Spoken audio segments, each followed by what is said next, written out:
तमाम तारीफ़ें अल्लाह ही के लिए हैं जो तमाम जहानों का परवरदिगार है। हज़रत अब्दुल रहमान बिन औफ़ रज़ियल्लाहु ताला अन्हु का बयान है कि मैं सफ़ में खड़ा था और मेरे दाएं बाएं दो नौउम्र लड़के खड़े थे। एक ने चुपके से पूछा, चाचा जान, क्या आप अबू जहल को जानते हैं? मैंने कहा, क्यों भतीजे, तुमको अबू जहल से क्या काम है? उसने कहा कि चाचा जान, मैंने खुदा से ये ऐद किया है कि मैं अबू जहल को जहाँ देख लूँगा या तो उसको कत्ल कर दूँगा या ख़ुद लड़ता हुआ मारा जाऊँगा, क्योंकि वो अल्लाह के रसूल सल्लल्लाहु अलैहि वसल्लम का बहुत ही बड़ा दुश्मन है।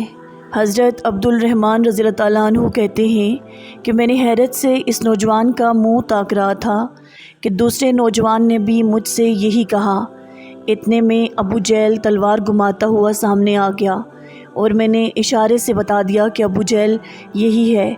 बस फिर क्या था, ये दोनों लड़के तलवारें लेकर इस पर इस तरह झपटे जिस तरह बाज अपने शिकार पर झपटता है।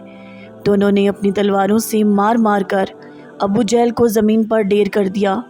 ये दोनों लड़के हज़रत माऊज़ और हज़रत माज़ रज़ियल्लाहु ताला अन्हु थे, जो इफ़राह के बेटे थे।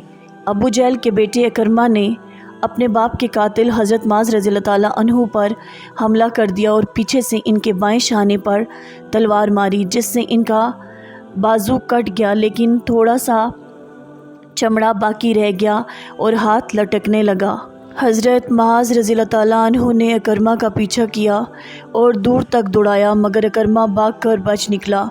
हज़रत माज़ रज़ियल्लाहु ताला अन्हु इस हालत में भी लड़ते रहे, लेकिन कटे हुए हाथ के लटकने से ज़हमत हो रही थी, तो उन्होंने अपने कटे हुए हाथ को पाँव से दबाकर इस ज़ोर से खींचा कि तस्मा अलग हो गया और फिर वो आज़ाद होकर एक हाथ से लड़ते रहे।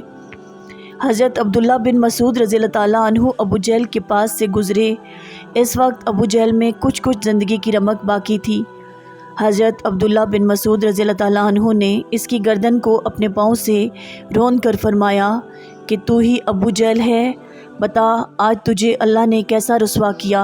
अबू जहल ने इस हालत में भी घमंड के साथ ये कहा कि तुम्हारे लिए ये कोई बड़ा कारनामा नहीं है, मेरा कत्ल हो जाना इससे ज़्यादा नहीं है कि एक आदमी को इसकी कौम ने कत्ल कर दिया।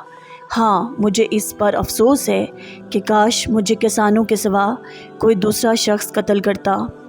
हज़रत माऊज़ और हज़रत माज़ रज़ियल्लाहु ताला अन्हु चूँकि दोनों इंसारी थे और इंसार खेती बाड़ी का काम करते थे और कबीला कुरैश के लोग किसानों को बड़ी हकारत की नज़र से देखा करते थे, इसलिए अबू जहल ने किसानों के हाथ से कत्ल होने को अपने लिए काबिल अफसोस बताया। जंग ख़त्म हो जाने के बाद हज़ूर अकरम सल्लल्लाहु अलैहि वसल्लम हज़रत अब्दुल्ला बिन मसूद रज़ियल्लाहु ताला अन्हु को साथ लेकर जब अबू जहल की लाश के पास से गुज़रे तो लाश की तरफ इशारा करके फ़रमाया, अबू जहल इस ज़माने का फ़रहोन है। फिर अब्दुल्ला बिन मसूद रज़ियल्लाहु ताला अन्हु ने अबू जहल का सर काट कर ताजदारे दो आलम सल्लल्लाहु अलैहि वसल्लम के कदमों पर डाल दिया।